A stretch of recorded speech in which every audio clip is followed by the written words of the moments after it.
أكبر موجة عالمية لشراء الذهب منذ عقود.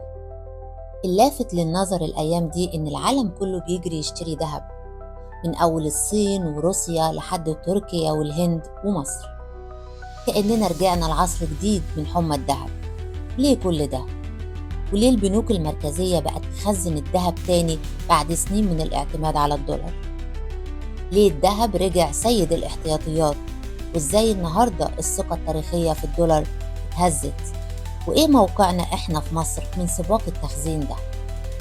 قبل ما نعرف إجابة الأسئلة دي كلها، ياريت تشترك في القناة وتعمل لايك وكومنت. وطبعا لازم كالعادة نبدأ مع بعض من أول السطر مع إيمان. إيه هو أصل المشكلة؟ إمتى بدأت الدول تقلق من الدولار وتجري على الذهب؟ نفهم ليه البنوك المركزية بتشتري ذهب دلوقتي.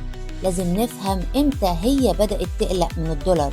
الثقة في العملة الأمريكية ما ضاعتش كده فجأة مرة واحدة، لكنها ضاعت على مراحل تاريخية مهمة. لحد سنة 1971 كان الدولار بيشتغل بنظام بيخلي كل اللي معاه دولار في العالم مربوط بقيمة ثابتة من الذهب، فكانت الدول بتثق إن الدولار في أمان. في أغسطس 1971 الرئيس الأمريكي ريتشارد نيكسون أعلن إن أمريكا هتبطل تحول الدولارز اللي في إيد الدول التانية إلى ذهب، وده اتعرف باسم صدمة نيكسون. دول عرفت إن الدولار ما بقاش مدعوم أو متغطي بالذهب، وأصبح عملة ورقية قيمتها معتمدة فقط على قوة وثقة الحكومة الأمريكية.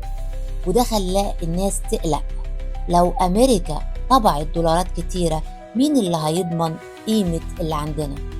بعد 37 سنة من إلغاء الغطاء الذهبي جت الأزمة المالية اللي هي في 2008 عشان تهز الثقة في الإدارة الأمريكية.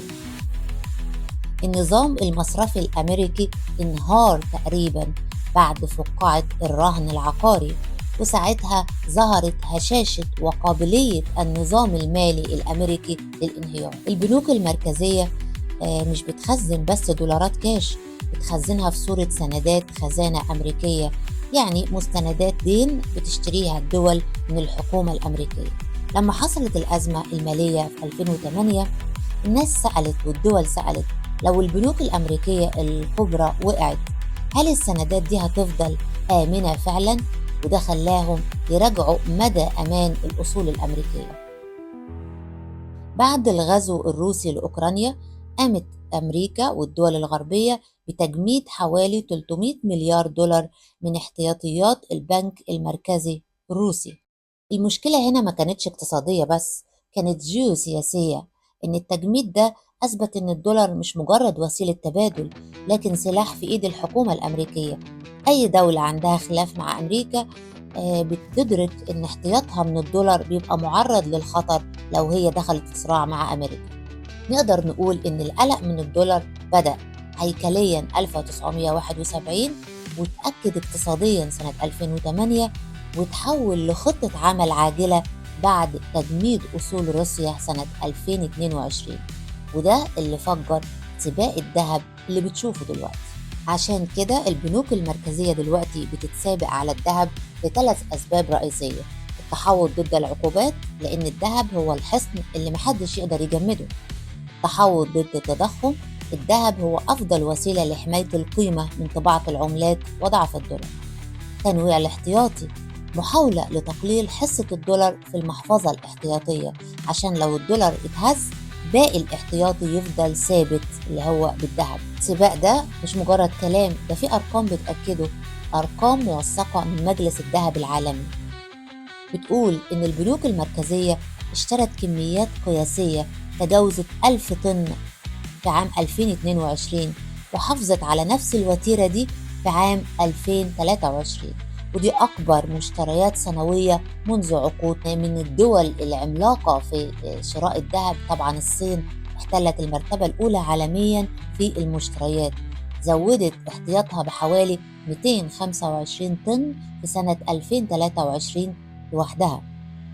وطبعا هدفها هنا واضح إن هي تقلل مخاطر الدولار. يجي بعدها بولندا وتركيا ظهروا كلاعبين أساسيين.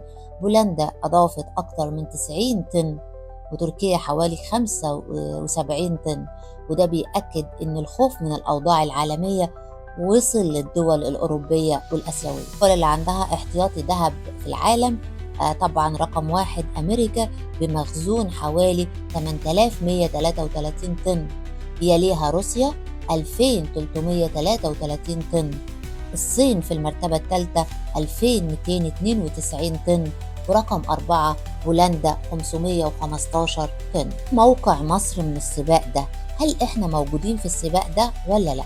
البنك المركزي المصري كان له دور مهم وحكيم في موجة الشراء دي.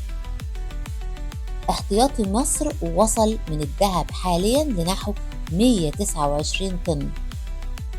البنك المركزي المصري قام بعملية شراء كبيرة للذهب في بداية 2022، والقرار ده كان بيثبت إن البنك المركزي تبنى الاستراتيجية التحوط وتخزين الأصول الآمنة بشرائه للذهب. عندنا في مصر ميزة حلوة جدا، إن جزء من الذهب بيجي من الإنتاج المحلي، خصوصا من مناجم زي السكري، وده بيخلينا نغذي الاحتياطي بتاعنا من مصدر داخلي، وده بيقلل الضغط على الدولار اللي بندفعه في الاستيراد. التسوق على شراء الذهب أكيد له نتائج كتيرة، أولها هو الارتفاع الجنوني لأسعار الذهب في السوق العالمي. بيعيد رسم الخريطة المالية للعالم.